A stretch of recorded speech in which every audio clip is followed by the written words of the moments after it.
with Mitchell when you're watching Totally Lost? Is there coffee involved? Isn't that the question? I can't say. But I can say that I was indeed inside for one scene. What they died for was the second to last episode of Lost ever. The stakes couldn't be higher. Yes, ever. I don't know if you heard that, but Lost is kind of ending. For some, I think. Well, I think for everybody. Oh, okay. Yeah. We'll see about that. Oh, you son of a bitch!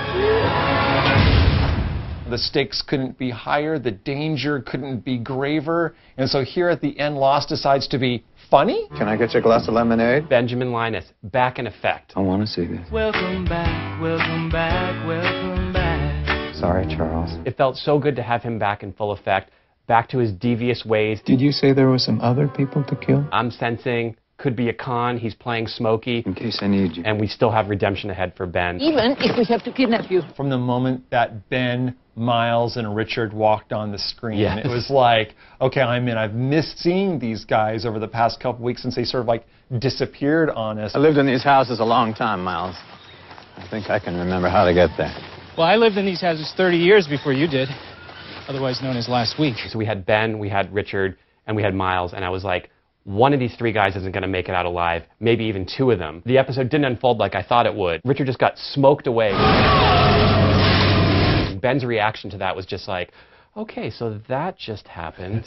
I'm not sensing that Richard's necessarily dead because we didn't really get to see it. Put it this way, I don't think Zoe deserves a more dramatic death than Richard Albert. Nice call.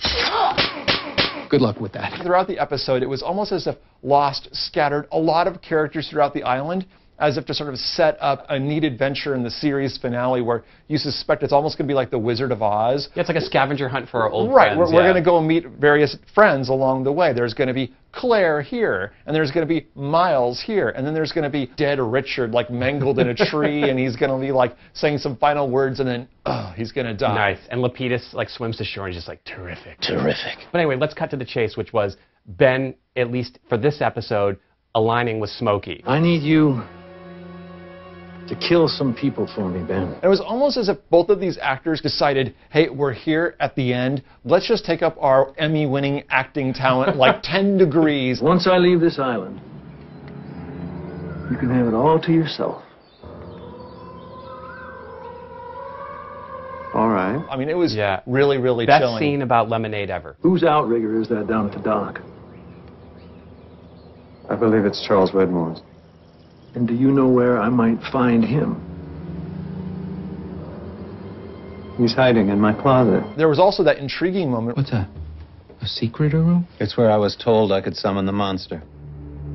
That's before I realized that it was the one summoning me. That seemed to be really provocative and maybe confirmation that, throughout his whole experience on the island, he was never really interacting with Jacob. No, the monster was playing him all along. Yeah. So is he playing the monster now? Yes. I want to say that yes. I would be really bummed if Ben falls off the redemption bandwagon. I'll have you. Now, we know how Ben operates. He gloms onto the power player on the island, the man of power. That's right. And he's wired for survival. So he latches on to whoever's in control, and then he subverts them. I want to think that Ben is still playing that game, but here, by doing that, he actually might be saving the day.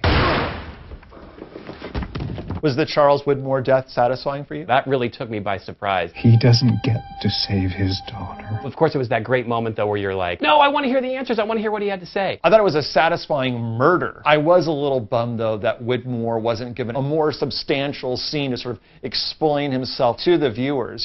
He joins a list of deaths on the show of people who just, seem to go really, really abruptly. I mean, they're there for a while, and then all of a sudden they're, gone too soon, like Alana this year. That thing is evil.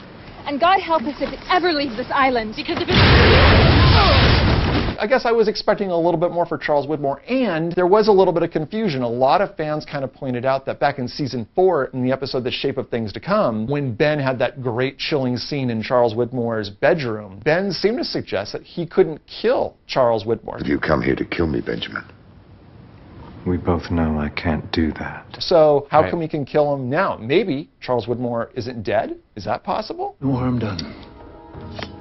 Good. I do like that because I agree with you. As much as I like the death, explanation-wise, obviously there's a bit of a letdown there. Why is Charles Widmore back? I brought Desmond Hume back here because of his unique resistance to Electromagnetism. I want a little more explanation than that. How much did he know and when did he know it, along with Eloise Hawking? Are we going to get answers to that? So if you just let me explain. It's all right. I understand.